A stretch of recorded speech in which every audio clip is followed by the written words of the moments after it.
Shockwaves across the entertainment industry this morning. ABC has pulled the Jimmy Kimmel Show off the air, at least for now. Kimmel, who is an outspoken critic of President Trump, made comments Monday night about the death of Charlie Kirk and Trump supporters.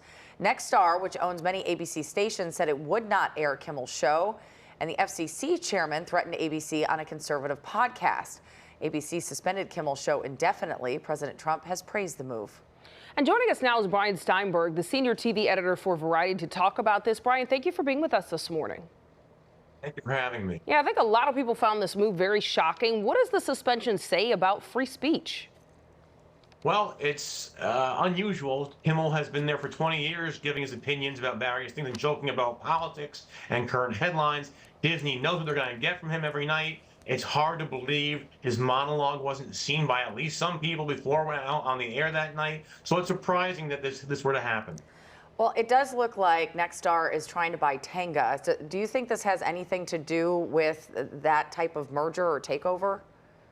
There's a lot of speculation. Look, the Nexstar deal would require an expansion of the current ownership cap of stations. It would require some governmental leeway, and perhaps this is the company's way of signaling that it's hoping to do a little bit of a quid pro quo. It's a good question. It remains to be seen. Sure. And with all of that in consideration, do you think this is going to be a one-off thing or a sign of more of this to come?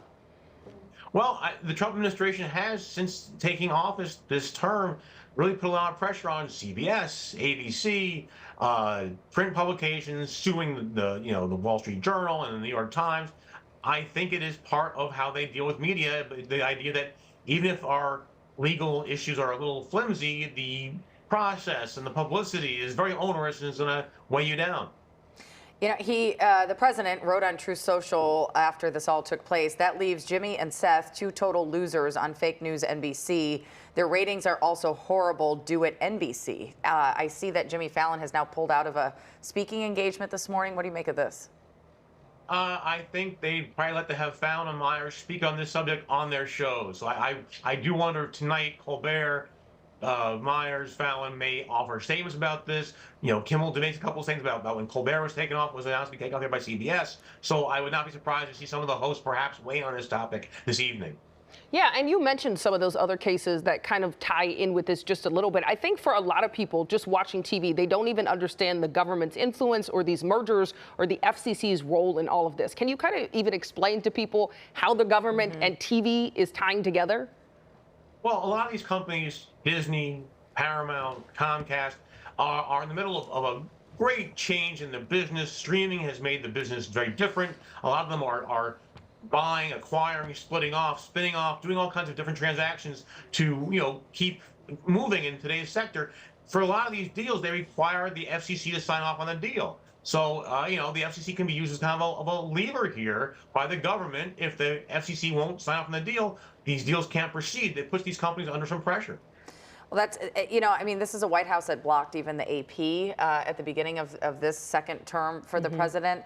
What long-ranging impacts do you see this having just besides television news? I mean, the AP supplies copy for many, many different outlets. I mean, it risks undermining journalism, which is supposed to kind of hold government accountable, be a service to readers, know what's going on, how things work, how things aren't working. If there is pressure on the economics of the companies that provide this journalism, it is a destabilizing move. At one point yesterday, they did call Jimmy Kimmel a news person. He is not a news person. He's part of the entertainment division of ABC. I see Barack Obama has now just posted, after years of complaining about cancel culture, the current administration has taken it to a new and dangerous level by routinely threatening regulatory action against media companies unless they muzzle or fire reporters and commentators it doesn't like.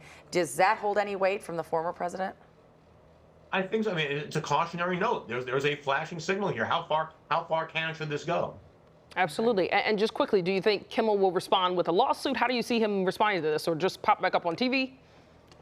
I mean, I think Disney would like to get him back on the air. Can the temperature cool down enough so that can happen? I would assume if he were to come back on the air, he would address this situation. We were under the understanding he was supposed to do that last night if he had gone on the air last night. So I think he'll, they're supposed to be broadcasters, appeal to all different kinds of people. If he's offended a good chunk of his audience, he'll need to address that. Okay. Okay. Brian Steinberg, thank you so much for being with us this morning and breaking all that down. Appreciate it. Thank you.